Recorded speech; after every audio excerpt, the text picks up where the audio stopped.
Throughout the century, the state struggled to take advantage of the new reason and the application of military science, both for military purposes and for commercial, and to advance commercial strategies in this mercantilist structure.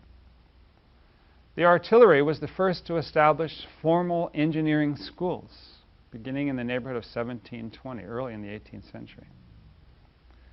These were followed by the School for Bridges and Roads, École des Ponts et Chaussées, in 1747, further towards the middle of the century. The military engineering school, the Corps des Génies. Also, the School of Mines, l'École des Mines, was established in 1783. But after 1763, education took on a somewhat new character, especially in the artillery schools, which both dramatically expanded their numbers and reorganized themselves internally in order to identify and to train and to enable a new kind of officer. Central to this practice was the priority now given to the merit of the participants. Merit.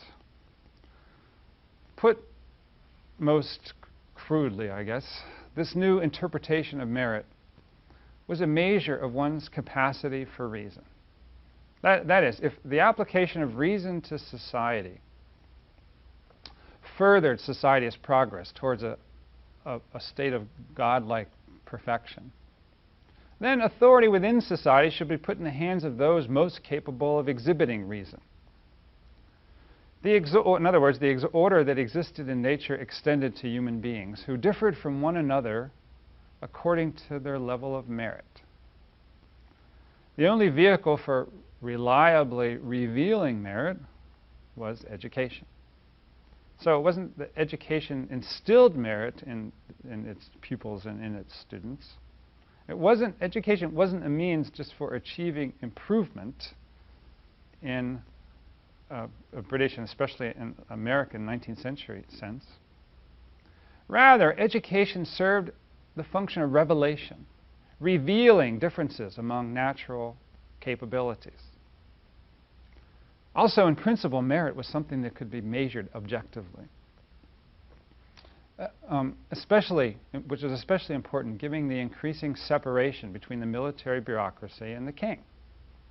Mathematics became key to this training. The participants contrasted it with rhetoric.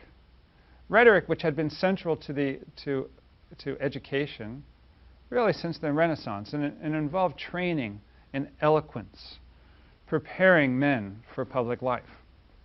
By contrast, according to Alder, quote, the structure of mathematics not only provided students with a body of common knowledge, it also impressed on students the virtues of uniformity and precision.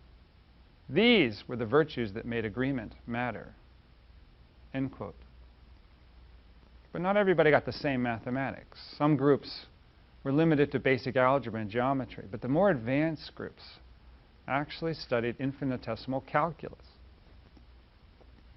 Engineering mathematics, the emergence of engineering mathematics, involved taking foundational rational mechanics formulated by philosophers, proto-natural philosophers, proto-scientists, as it was developed by the philosophers who were called savants, these knowledgeable people, who ranked highest in the Enlightenment mode of thinking. They ranked the highest because they were the formulators of the laws of nature.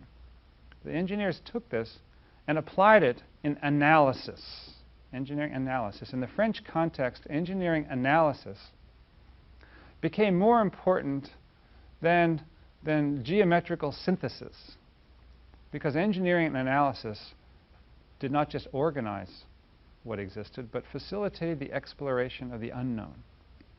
That is, the analytic process of breaking down the features of a situation into its component parts, exploring the meanings of those features in mathematical terms, the moment of analysis, and then applying the solutions back into the original situation was an inherently transformative process. Not just modeling the present, but transforming. Each time a problem was phrased in new mathematical terms, for example, moving from, let's say, arithmetic to algebra to calculus, puts the problem in the context of new sets of meanings, revealing new things about its form, new things about its nature. So rather than just summarizing the state of affairs as geometry tends to do, engineering analysis was open-ended and was generative of change. The new artillerists thus transformed education and practice at the same time. Alder again, quote, "What made them radical was their willingness to overturn venerable social arrangements to achieve their desired results." In other words, they were restructuring society while redoing artillery. For example, an entire bureaucratic structure, an internal hierarchy for the artillery was developed, spelling out the duties of each man. The officers would apply mathematical insight to draw plans, while different categories of troops would move the pieces into place, distribute powder in the balls, or manage the operation of the weapons.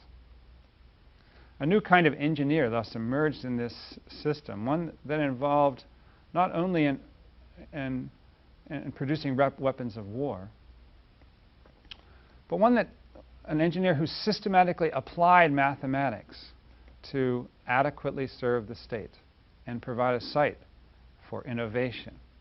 Innovation now understood as always progressive movement towards an eventual state of perfection. Alder again, quoting, "In the midst of a society founded on distinctions in orders, the artillery engineers of the Enlightenment instituted a bureaucratic hierarchy founded on merit and function. Engineers were to be neither aloof and doctrinaire like the savant," think about the philosopher, "nor venal and collusive like the artisan." I note here that artisans in the guilds had a reputation for jealously protecting their knowledge, and hence were not sites for innovation. Rather, they were sites for protecting codified, stable knowledge. Alder continuing, "Instead, the engineers were to compete individually for places within a strict hierarchy, though that competition was to make them ever more attached to the corporate mission of the service. And they were to pursue novelty, thought again, always in such a way as to serve the state better. The result was an oxymoron, an internally contradictory term. Quote, institutionalized innovation." Think about that, institutionalized innovation, end quote. Now, I've quoted Alder here at some length, in order to highlight the internal emergence of the engineer in the midst of the old regime, as an agent in a way of Enlightenment thinking, but in a location totally subordinate to the state. It is this identity that would persist in the midst of the dramatic transformation associated with the French Revolution.